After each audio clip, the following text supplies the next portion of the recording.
Now we come to the healing of the throat chakra, which is located right here.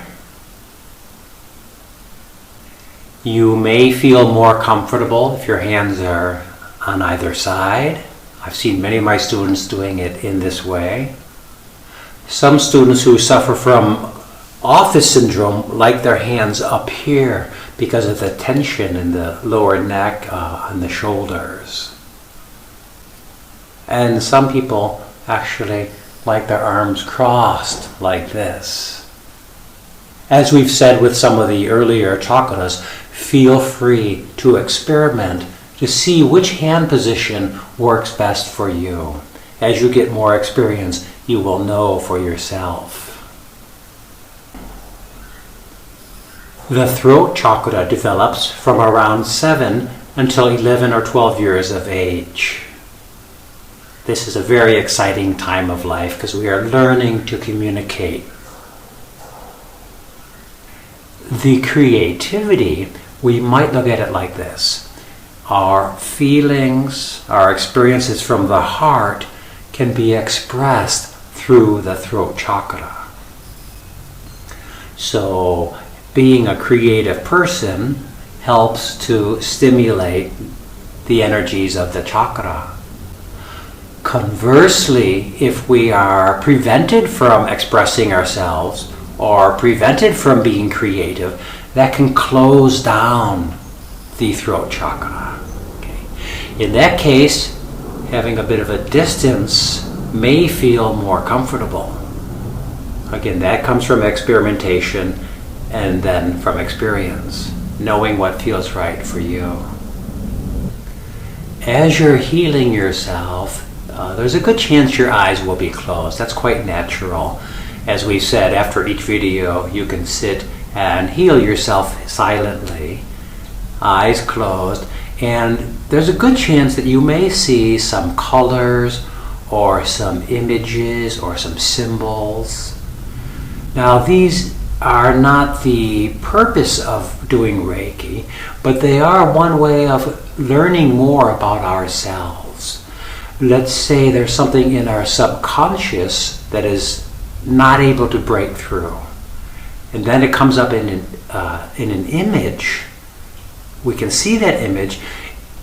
We could say that the subconscious is working to communicate with us at the conscious level. Now, the purpose of Reiki is not just to have images or symbols or to interpret our subconscious. Those are just different aspects of the healing process. We focus on our intention, taking good care of ourselves, communicating, speaking the truth, hearing the truth, expressing our truth. In the physical sense, while we're healing the throat chakra, the energy is going to the thyroid, to the voice box, all the way up to the ears.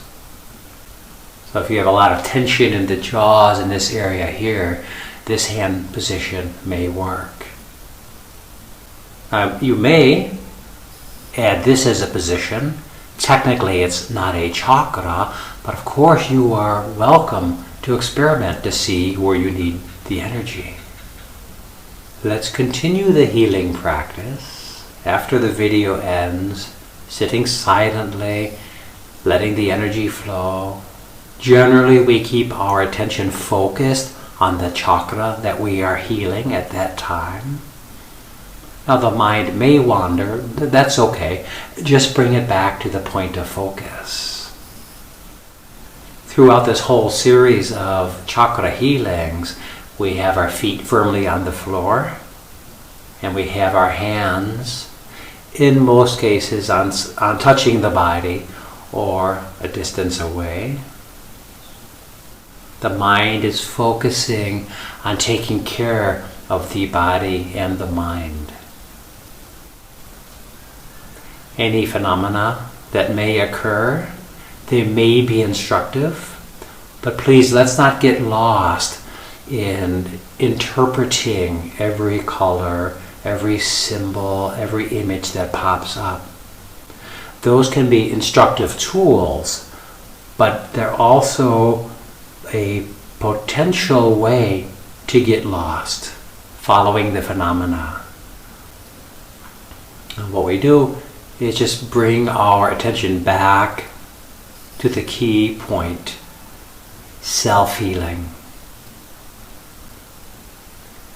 Self-healing using your natural healing energy, your natural healing ability. You may choose to get an attunement with the teacher, that's fine. Or you may realize you already have the ability. By practicing regularly, you will know the truth for yourself. When you know the truth for yourself, it's very easy to communicate the truth and to hear the truth, to express the truth. And that's the truth. Let's continue our healing practice.